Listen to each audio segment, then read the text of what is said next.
Exit poll की जो big picture है, एग्जिट पोल का जो एक बड़ा रुझान है समेकित तौर पर, वो क्या है जरा आप देखें तो एग्जिट पोल की बिग पिक्चर आपके सामने IBC 24 रख रहा है। 10 नगर निगम 14 में से जहां फाइट हुई, उनमें से एक तो पहले ही कांग्रेस पार्टी धमतरी में मेयर का कैंडिडेट नहीं दे पाई और अलग हो गई। बिलासपुर में दोनों पार्टियों में कांटे की टक्कर दिखी है। अंबिकापुर में दोनों प्रत्याशियों के बीच में बड़ा करीबी मुकाबला इसमें नजर आया। बिल्कुल उसी तरह से चिरमिरी की अगर बात करें तो चिरमिरी में कांग्रेस प्रत्याशी यानी कि विनय जायसवाल आगे नजर आ रहे हैं। दूसरी तरफ राजनांदगांव में बीजेपी से मधुसूदन यादव को बड़ी बढ़त नजर आई क्योंकि गैप काफी ज्यादा है। इसी तरह से दुर्ग में भी बीजेपी की अलका वाघमार आगे है, यानी कि बीजेपी की सरकार दुर्ग नगर निगम में भी बनती नजर आ रही है। जगदलपुर की बात करें तो यहाँ बीजेपी के संजय पांडे मेयर बन सकते हैं। ये पूरी पिक्चर यानी बिग पिक्चर इस एग्जिट पोल की आपकी टीवी स्क्रीन पर है। जी के 15 तारीख को नतीजे जो आएंगे तो वो आपको एग्जैक्ट फिगर बताएंगे।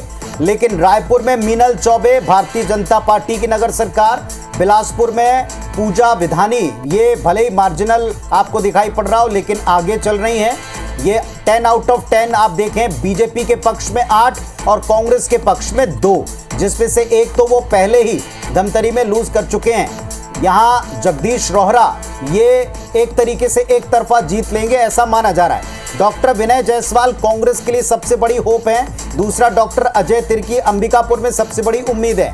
इसके अलावा बाकी के तमाम निगमों में भारतीय जनता पार्टी का कमल खिलता दिख रहा है। एग्जिट पोल्स के रुझान में मीनल चौबे रायपुर में, पूजा विधानी बिलासपुर में, अलका वाघमार दुर्ग शहर में, संजय पांडे जगदलपुर में, जगदीश रोहरा धमतरी में ऑलरेडी पहले ही से माना जा रहा था कि एक तरफा विनर है। इसके अलावा मधुसूदन यादव राजनांदगांव में एक तरफा माना जा रहा था, ऐसा ही आज यहां दिख रहा है रुझान में।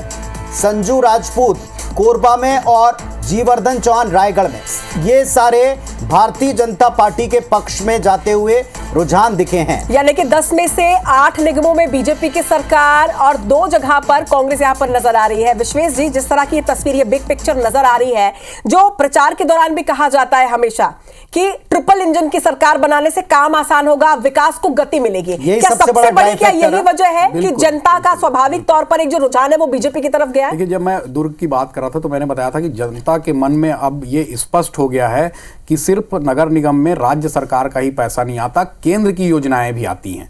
केंद्र का पैसा भी नगर निगम में बड़े पैमाने पर आता है। तो जनता जब इस माइंडसेट से वोट डालने जाती है कि मेरे को पैसे कहां से मिलेंगे, तो मेरे को पैसे मिलेंगे केंद्र से, तो मैं केंद्र की सरकार देखता हूं।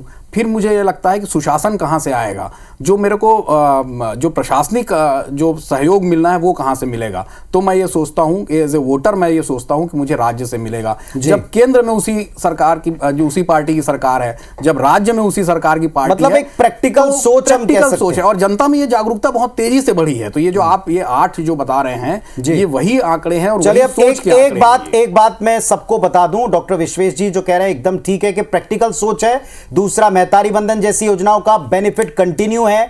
कुछ नए फॉर्म्स भरवाने की बात है, महिला फेसेस को उतारा जाना, कांग्रेस के लोगों का एकजुटता का अभाव, जो आरोप है अब कितने बेहतर है वो आप जानिएगा। लेकिन सबसे बड़ी बात यह कि बीजेपी का चुनाव प्रबंधन और उनका फुल फोर्स के साथ में लड़ना एक बड़ी बात बताई गई। मैं एक अंतिम जी कहें तो इसमें एक बात जो छूट रही है कि पार्षदों की टिकट का वितरण, ये सबसे महत्वपूर्ण है। जैसे रायपुर की बात हम करें तो कांग्रेस ने कई MIC सदस्यों को टिकट नहीं दी, वो बागी हो गए। जी चलिए, और इसका और विश्लेषण हम करेंगे। फिलहाल हमको इशारा बार बार है कि इस वक्त जो बिग पिक्चर उभरी है, इस पर हम आपको एग्जैक्ट नतीजे जिस दिन आएंगे सुबह 6 बजे से लगातार दिखाएंगे।